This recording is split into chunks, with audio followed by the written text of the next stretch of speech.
عرب سمندری سفر سے بہت ڈرتے تھے کیونکہ ریگستان کے لوگ تھے.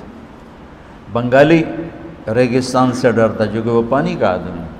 جیسے ہم سائیکل رکھتے ہیں ان کی کشتی ہوتی ہیں. جب بنگلہ دیش تو بہت پھرا ہوں تو ہمارے غریبوں کے پاس سائیکل ہوتے ہیں یا موٹر سائیکل ہوتے ہیں, وہاں ان کے پاس کشتیاں ہوتی ہیں جو کہ ادھر پانی ادھر پانی ادھر پانی ادھر پانی. تو آنے جانے کے لیے سائیکل موٹر سائیکل ہے نہیں, چھوٹی چھوٹی کشتی ہوتی ہیں, چھوٹے چھوٹے بچے بھگا رہے ہوتے ہیں ایسے ایسے چپو چلا کے, اس کو ہلکی پھلکی سی ہوتی ہے. تو جو جس جگہ رہتا ہے وہ اس ماحول کا عادی ہوتا ہے. میں سال لگا رہا تھا, میرے ساتھ وادی نیلم کے کشمیری اونچے پہاڑ. تو ایک بوڑھا کشمیری چند دن بعد کہنے لگا عجب ملوک سدھا ہی سدھا ہے سارا. سمجھو, عجب ملوک سدھا ہی سدھا, یعنی میدان ہی میدان ہے, پہاڑ ہی کوئی نہیں. تو اس کے لیے میدان عجیب تھا, ہمارے لیے پہاڑ عجیب.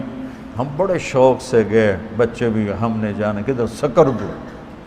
جب سکردو پہنچے تو کالے پہاڑ, ہم نے سمجھا تھا سرسبز پہاڑوں, کالے اور بڑے, ہمیں واپس لے جاؤ ہمیں واپس لے جاؤ.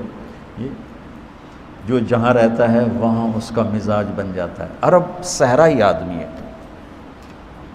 پانی سے گھبراتے تھے, پانی کے سفر سے گھبراتے. اس لیے میرے نبی نے پانی کے جہاد کا اجر دگنا بتایا کہ جو غزوۃ فی البحر ہے وہ غزوۃ فی البر سے 2 گنا اس کا اجر زیادہ ہے. تو انہوں نے نا نشانیاں بنائی ہوئی تھیں چٹانیں کہ یہاں سے راستہ یوں مڑتا ہے, یہاں سے راستہ جدے کو جاتا ہے, یہاں سے یمبو کو جاتا ہے, یہاں سے عدن کو جاتا ہے, یہاں سے عقبہ خلیج عقبہ کو جاتا ہے, یہاں سے یمن کو جاتا ہے. اس پہاڑی وہ چٹان پانی میں ابھری ہوتی تھی, اس کو وہ ہدا کہتے تھے, اس کو وہ ہدا کہتے تھے. زمین کے سمندر میں ابھری ہوئی چٹانوں کو ہدا کہتے ہیں جو روشن ہوں, جن سے کشتیاں راستہ پکڑتی تھیں, منزل کی طرف متوجہ ہوتی تھیں. اس چٹان سے جو کشتی ٹکراتی تھی وہ پاش پاش ہو جاتی تھی. ان کشتیوں کا مقدر ہارتا تھا. وہ چھوٹے چھوٹے جہاز ہوتے تھے, پہاڑ سے ٹکر ہو کر ساتھ ہی ختم. علم الصیغہ بہت بڑی کتاب ہے, آپ نے نام سنا نا, علم الصیغہ بہت بڑی کتاب ہے صرف کی.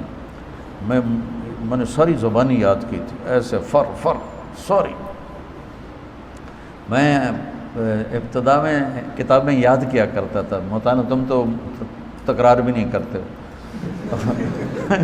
اور میں اللہ کے فضل سے حفظ کیا کرتا تھا, یاد کیا کرتا تھا. جنون تھا میں, جنون. علم الصیغہ کے جو مصنف تھے وہ تشریف لا رہے تھے حج کے لیے, تو عدن کے قریب ایک چٹان سے, پہاڑی سے ان کا جہاز ٹکرا کے پاش پاش ہو گیا, اور اسی میں ان کی شہادت ہوئی اور ان کا انتقال ہوا. تو ہدا اس چٹان کو کہتے ہیں جو ابھری ہوتی ہے اور سورج کی روشنی سے چمکنے لگتی ہے. تو قرآن اس زمانے کے سمندر میں انسانی کشتیوں کی وہ چٹان ہے جس سے انہیں راستہ ملتا ہے, جس سے انہیں روشنی ملتی ہے, جس سے انہیں منزل کا پتہ ملتا ہے.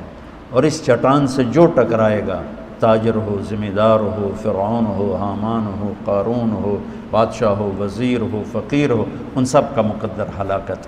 اور جو اس کو دیکھ کر اپنا راستہ متعین کرے گا وہ منزل تک پہنچ جائے گا. پانی کے سمندر میں پہاڑ نکلا ہوا, پہاڑ نکلی ہوئی چھوٹی پہاڑ کی وہ ہدا ہے اور راستہ دکھاتی ہے.